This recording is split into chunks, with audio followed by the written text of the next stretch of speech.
I'd like to say it's a great privilege to be associated with all the distinguished colleagues and organizers that are behind this conference effort. I'd like to start for a moment with a detour to look at the world, to the real significance of this initiative, to look at the world in its entirety, an issue that is of greatest importance to the World Academy. We're in a period of great global turbulence, unprecedented change, unprecedented disorder, even confusion about which course we're taking, forward progress in some areas and backward retreat in other areas that are quite confusing. We see an erosion of the progress on multilateralism, which we thought had made such strides in the first 30 years after the end of the Cold War. We see national gridlock in many countries, like my own, America. We see global geopolitical competition, which we thought we had gone beyond that. Multilateral institutions under stress and challenge. National governments constrained by partisan polarization, the short electoral cycles, ideological rigidity, and so forth, and a general retreat in many places from democracy to autocracy and plutocracy. These are challenging and disconcerting times. Why am I mentioning this in a conference on cities, urbanization, and sustainability? Because cities are very, very important in the solution to all of these problems that we witness in the world today. Our focus is so much on the nation states and what they're doing, and on the multilateral institutions and what they're not permitted to do, that we often underestimate how critical in history the role of cities have been as catalysts for global transformation and social transformation. How appropriate that this conference should be in Athens, one of the ancient city-states, which was an example of, and all the city-states of ancient Greece were examples of, the power of small entities, small urban communities for creativity and innovation that has had impact on all of global society. How significant that Phoebe has mentioned a network of 150 urban centers around the world, many of the mega cities around the world, in trying to address the issues of sustainability. In history, it has always been the cities, the urban areas, the small communities, democratically governed, closely governed by the participation of the public, involvement of the public, contributions of the public, that have really been the seeds and birthplaces of civilization. How appropriate that today, we saw it in Renaissance Italy, we've seen it in Silicon Valley in the last decades, how appropriate that we should come back to the cities as the nodal instrument for social change and addressing the challenges of human welfare and sustainability. And today's cities are at the crossroads.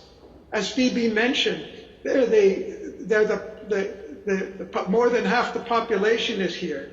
We have problems in our cities of overpopulation, pollution, energy consumption, crime, 70% of global emissions, growing inequality. At the same time, it's the cities where the really effective initiatives have taken place and can take place to address our global challenges of sustainability, and how important it is that it involves not just the decisions of technocrats or of national politicians, but of the general public involved, the public and all the shareholders and all the stakeholders. Phoebe said we need not only shareholders, we need stakeholders. All the stakeholders are there in the city areas. And so the chemistry for solving our problems is very much going to reside on how far we can do the type of work that Phoebe and Jeff Sachs and the SDSN network and the other organizations that have been mentioned are doing. such as the C40 Climate Leadership Group, which had more than 100 megacities in it working on these issues.